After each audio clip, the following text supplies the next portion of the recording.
Olá, boa noite. Está no ar o Jornal da Univate, segunda edição. No próximo final de semana, o cartório eleitoral vai estar aberto. Oportunidade para quem precisa atualizar o cadastro. A articulação em agroecologia do Vale incentiva o consumo de alimentos orgânicos. E ainda, nova série produzida pela Rede Prosa aborda a arquitetura.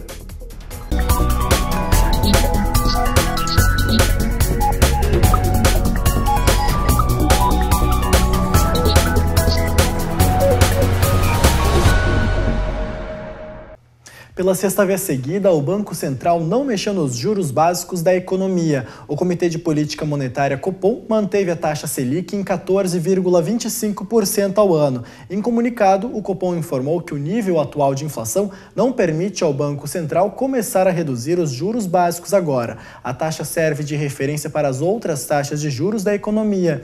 Em nota, o sistema Firjan disse que a decisão do Copom de manter a taxa básica de juros em 14,25% ao ano não surpreendeu, já que, segundo a entidade, a economia brasileira passa pela mais profunda e longa recessão da história.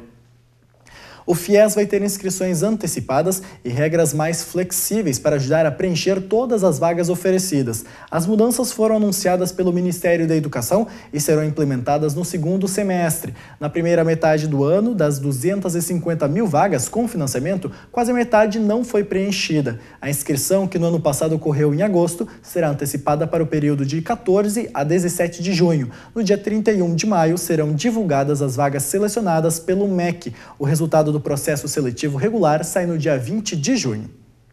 A articulação em agroecologia do Vale do Taquari, a AVT, programa para terça-feira um evento alusivo à Semana Nacional do Alimento Orgânico. A AVT é uma rede de entidades que apoiam a agroecologia no Vale do Taquari. Produtores, instituições de ensino e pesquisa como a Univates, organizações de apoio a agricultores e consumidores como a Animari fazem parte desse grupo. Me preocupo porque eu vejo na minha família, minha mãe, por exemplo, que é uma pessoa idosa, mas que tem muito vigor, que realiza suas atividades ainda com 87 anos e que sempre teve uma alimentação natural, com alimentos da época, com frutas e hortaliças produzidas pela família e por ela, que também pratica agricultura, mesmo no seu jardim, e que sempre consumiu coisas naturais e fez também os seus pães, os seus biscoitos, suas geleias. Então nós tivemos essa alimentação desde a infância, na verdade. A advogada integra a Associação Ecobé. Fazem cerca de 26 anos que ela se preocupa com o consumo de produtos orgânicos. Já faz muito tempo que eu tive contato com agricultores que produziam dessa forma, que são os Biobau, que se diz em alemão. Numa ocasião, no ano de 1990, quando eu morei lá um ano, em que nós visitamos propriedades e tivemos contato com esse tipo de produção, que na verdade é uma opção. A proposta dessa rede de entidades é promover a troca de conhecimentos e de experiências sobre cultivos agrícolas livres de agroquímicos. A importância também de trazer essa discussão a nível de produtor, porque quem usa agrotóxicos, precisa se proteger e conhecer os riscos, e tentar evitar esse tipo de produto na produção dos alimentos também, E também, sob esse ponto de vista, para o consumidor. Na próxima semana, a AVT faz um evento alusivo à Semana Nacional do Alimento Orgânico. Com a presença da doutora Adriana, do Sereste de Santa Cruz do Sul, que tem uma experiência muito interessante em atendimento de intoxicados, e para dar esse impacto também, para as pessoas perceberem que, na verdade, tem produtos que são muito tóxicos, que estão sendo usados na sociedade, e que tem caminhos a percorrer com os orgânicos.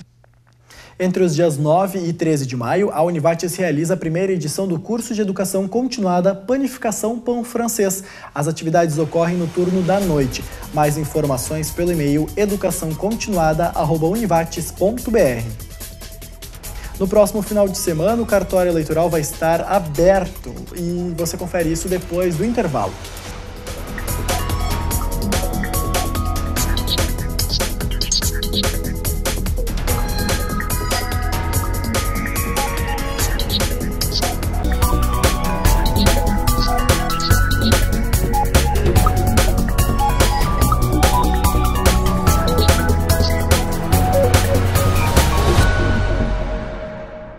Ontem à noite, 7 agentes do Departamento de Trânsito de Lajeado realizaram a Operação Balada Segura. Houve blitz em 2 pontos da cidade, na Avenida Benjamin Constant, no bairro Montanha, e na Rua Bento Gonçalves, em frente à Praça da Matriz, no centro. 84 veículos foram abordados. Não foram registrados casos de embriaguez ao volante, mas foram efetuadas 11 autuações, entre elas 3 motoristas sem cinto de segurança, 1 sem carteira de habilitação, 1 com CNH suspensa e outro transportando criança de maneira indevida.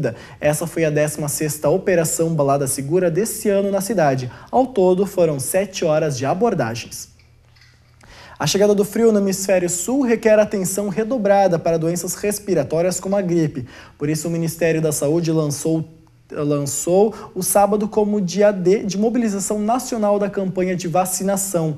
O público-alvo da campanha, que segue até 20 de maio, é 49,8 milhões de pessoas em todo o país. A vacinação contra a gripe em Lajeado ocorre somente nos centros de saúde dos bairros Centros, Montanha e São Cristóvão. O motivo, conforme a vigilância epidemiológica, é o pouco número de vacinas. Assim que a Secretaria da Saúde receber mais doses, o atendimento volta ao normal.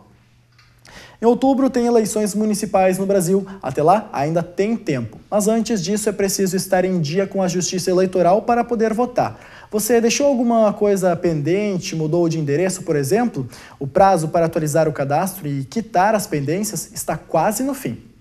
Cartórios eleitorais de todo o país têm até a próxima quarta-feira, dia 4 de maio, para realizar qualquer tipo de alteração no cadastro dos eleitores para as eleições deste ano. Os eleitores eles podem comparecer ao cartório para regularizar o seu título de eleitor. Aqueles que tiverem pendências, que deixaram de votar em alguma eleição e deixaram de justificar, ou que mudaram o seu domicílio eleitoral, ou que mudaram de município, essas pessoas podem vir até o cartório até o dia 4 de maio para regularizar a sua situação perante a Justiça Eleitoral. Quem não pode vir durante a semana tem uma oportunidade extra de atualizar o cadastro eleitoral. O cartório vai estar aberto no sábado e no domingo, das 11 da manhã até as 6 da tarde. Visando a diminuição das filas nos últimos 3 dias que precedem o fechamento do cadastro, que é segunda, terça e quarta. A gente pensou que disponibilizando esses 2 dias aos finais de semana, as pessoas poderiam aproveitar esses 2 dias para diminuírem as filas na segunda, na terça e na quarta. Cerca de 87 mil eleitores fazem parte da 29ª Zona Eleitoral de Lajeado. Das 8 cidades que o cartório abrange, apenas Lajeado e Cruzeiro do Sul não fizeram o recadastramento biométrico para a eleição desse ano. A gente até orienta as pessoas que procuram o cartório só para fazer o cadastramento biométrico, que não venham fazer isso agora. Não há necessidade de ser feito isso agora. Isso pode ser feito ano que vem com mais tempo, sem filas e sem correria. O primeiro turno da eleição acontece no dia 2 de outubro. O voto é obrigatório para pessoas com mais de 18 anos e menos de 70 anos. Para jovens entre 16 e 17 anos, a participação é facultativa. O MEC vai colocar no ar em maio o Cadastro Nacional dos Concluintes. Todos os estudantes que concluírem o ensino superior deverão preencher os dados no portal. Com as informações, será possível ter o registro de todos aqueles que se formaram e receberam o diploma universitário, além de acompanhar a carreira dos recém-formados, ajudando em pesquisas e avaliações. O portal vai ajudar a combater a fraude. Se o diploma estiver no cadastro, é verdadeiro, certificado pelo MEC. Se não, o diploma pode ser falso. Os concluintes deverão acessar o portal e preencher o questionário do estudante. As informações serão disponibilizadas para instituições de ensino que vão confirmar a emissão do diploma. Depois do intervalo, a gente fala sobre previsão do tempo para amanhã. Já voltamos.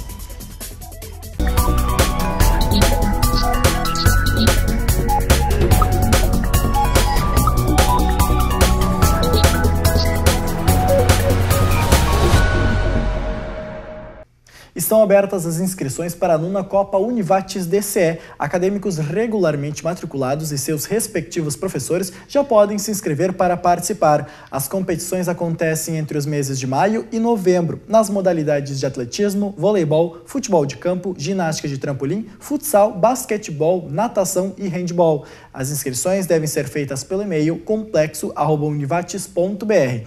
A taxa de inscrição é de R$ 45,00 por equipe em cada uma das modalidades dos esportes coletivos e R$ 5,00 por atleta nas modalidades de esportes individuais.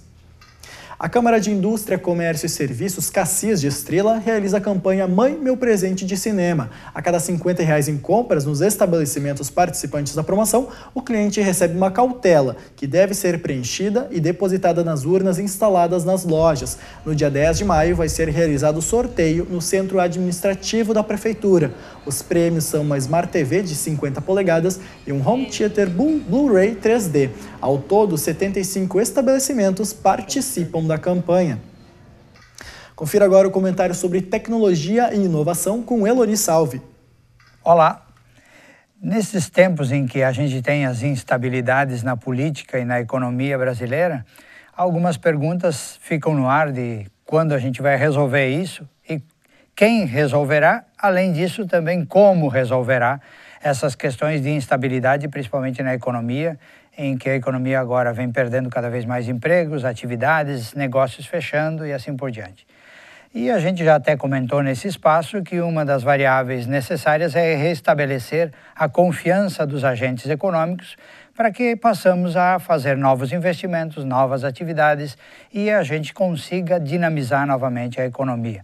Independente de quem for, o trabalho é basicamente isso, é fazer o restabelecimento da confiança. E confiança não é uma coisa impositiva, que o governo diz, a partir de agora vocês têm que confiar no governo, nas atitudes, nas nossas leis, nas nossas normas. Não, confiança é algo que se conquista. Então o governo, independente de quem continuar, deverá fazer esse trabalho de conquistar a confiança dos agentes econômicos. E até um grande empresário nacional, esses dias perguntado a respeito de qual seria a solução, e ele disse, basta ler um relatório do Banco Mundial chamado Doing Business, mas é como fazer negócios nos diversos países, que eles publicam todos os anos, fazem isso há muito tempo, e é um trabalho muito sério, e que estabelece diversos critérios a respeito de como é fácil ou difícil fazer negócios nos diversos países.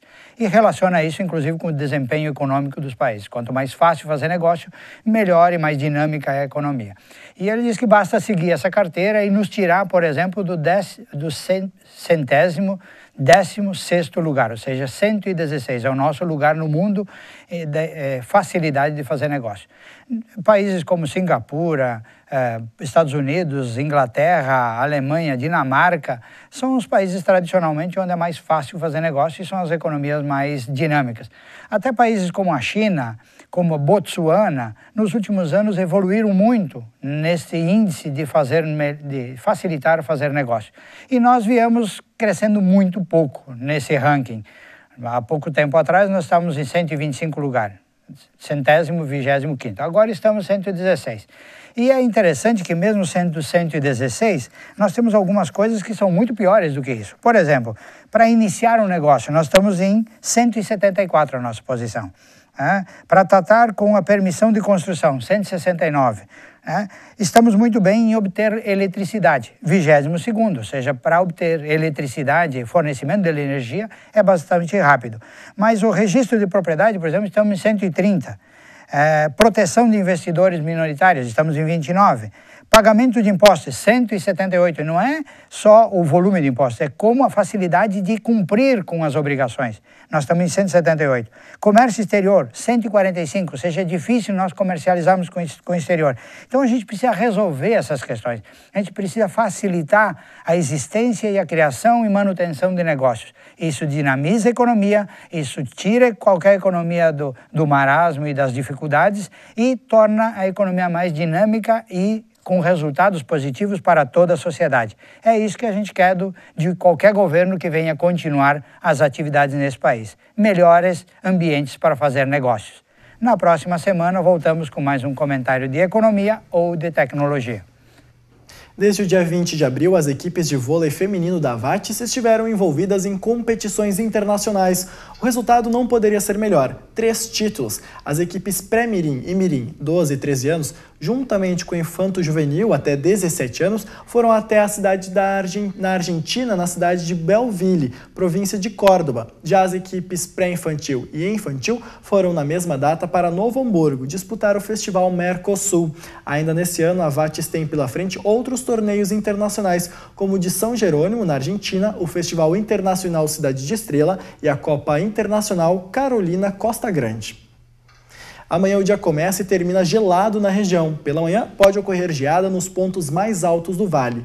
A temperatura fica entre 6 e 18 graus em Lajeado. Já em Arvorezinha, a mínima deve ser de 4 e a máxima de 16 graus. Em Progresso, a temperatura fica entre 5 e 17 graus.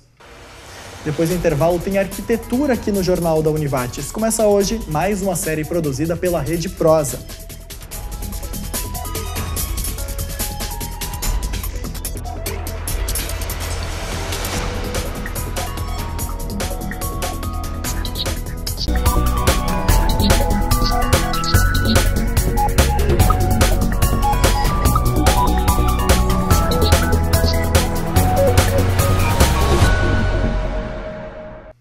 O Enem passará a contar na avaliação de cursos de instituições de ensino superior. O desempenho servirá como marco zero da avaliação do estudante, que será feita também no final do curso. A mudança faz parte de uma série de alterações nos critérios de avaliação do ensino superior, que estão sendo desenvolvidas pelo INEP. O MEC anunciou que vai criar o chamado indicador da diferença entre os desempenhos observados e esperados, que será calculado com base na comparação dos resultados dos estudantes no Enem quando ingressam nos cursos e no Exame Nacional de Desempenho dos Estudantes, o ENAD, aplicado no último ano da graduação. O programa de pós-graduação em biotecnologia da Univates recebe inscrições para doutorado até o próximo sábado, dia 30. A seleção é para 12 vagas, com a possibilidade de bolsas integrais, com dedicação exclusiva, e bolsas parciais. Os interessados podem submeter projetos para as áreas de concentração em biotecnologia agroalimentar e biotecnologia em saúde. Os candidatos podem se inscrever pelo site www.univates.br/ppgbiotech/processo-seletivo. Hoje você começa a ver aqui no Jornal da Univates a série de reportagens sobre arquitetura produzida pela Rede Prosa, a rede das TVs e rádios universitárias ligadas ao Comung. Agora vamos falar de arquitetura religiosa. No Vale do Taquari, duas edificações partilham algumas semelhanças: material utilizado, a data de finalização e a mão de obra comunitária. Estamos falando do convento São Boaventura de Imigrante e da Igreja de Pedra de Arroio do Meio, templos religiosos que pouco a pouco se tornam pontos turísticos. A matéria foi produzida pela nossa equipe.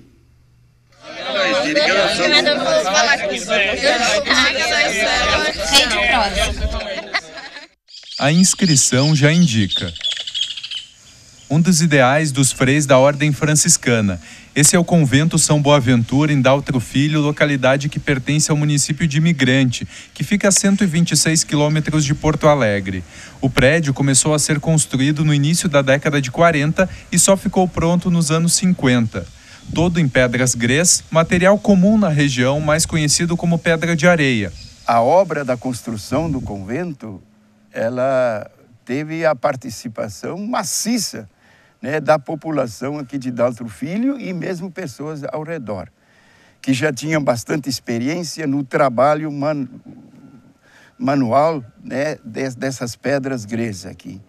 Então era um dos, digamos assim, um dos lucros que as famílias tinham aqui, e aí todo mundo, de certa forma, se empenhava para que essa obra nascesse, crescesse e se concluísse. As pedras, graças a Deus, porque elas são em grande quantidade aqui na região, não mais tanto hoje, mas as pedras, todas elas praticamente saíram do pátio, né, deste mesmo convento, 80% das pedras.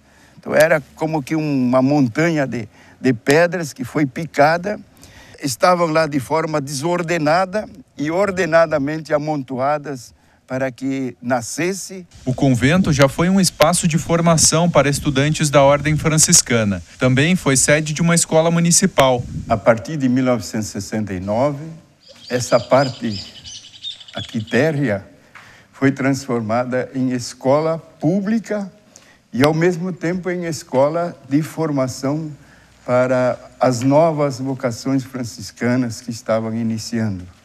Isso é uma gurizada assim de 9 anos em diante. Os cursos primários estavam aqui. A capela do convento, em estilo holandês, foi projetada por arquitetos gaúchos, mas preserva a memória dos freis que vieram da Holanda. Não existia nenhuma ideia, nenhuma experiência de uma capela com as estalas, né, onde os frades se reuniam para rezar, para cantar. Toda a oração, aliás, era cantada, os salmos, canto gregoriano. Daqui para frente do arco, só podiam entrar os freis, só quem pertencia à ordem religiosa. Leigos, e muito menos mulheres, poderiam pisar aqui, né? Nem na missa, nem em momento nenhum. Isso era exigência, inclusive, de Roma. Então se construiu, inclusive, uma porta aqui no canto que levava diretamente para o noviciado. Eles subiam direto aqui ao lado das estalas, para cima. Hoje, 5 freis moram no convento, responsáveis pela manutenção do local, que tem diversos usos. Essa casa aqui, ela, a partir de 76, ficou sendo um centro de formação nesta linha, de cursos, seminários, retiros, encontros e assim por diante. Praticamente todas as pedras utilizadas na construção do convento foram retiradas do próprio local. E ainda a obra contou basicamente com mão de obra da comunidade. Semelhanças com um outro empreendimento do Vale do Taquari, a Igreja de Pedra, que fica em Forqueta, no interior de Arroio do Meio. Os 2 locais foram construídos mais ou menos na mesma época, mas há uma diferença. O convento de imigrante é católico e a Igreja de Pedra é evangélica. A construção da igreja ficou pronta na década de 50. As pedras, então, elas foram extraídas de uma pedreira, logo aqui do lado onde tem hoje a escola desativada, e foram trazidas todas de carroça, as pedras. Como eles eram de pedra de grés, elas são de manuseio difícil por serem pesadas, mas para serem trabalhadas eram relativamente mais fáceis, porque usando o material adequado, então eles praticamente esculpiram cada pedra. A comunidade, de forma voluntária, se dedicou na extração, transporte e construção do templo. Hoje a igreja faz parte do roteiro turístico Caminhos da Forqueta. Mas a comunidade, enfim, ela continua existindo em prol das famílias, porque continuam, mantendo todo esse ambiente. Independente das crenças, o que fica, além da fé de cada um, são as construções arquitetônicas, para que todas as pessoas, independente da religião, possam contemplar. O Jornal da Univates de hoje fica por aqui. Amanhã tem mais informação a partir do 12:15. Obrigado pela sua companhia. Tenha uma boa noite.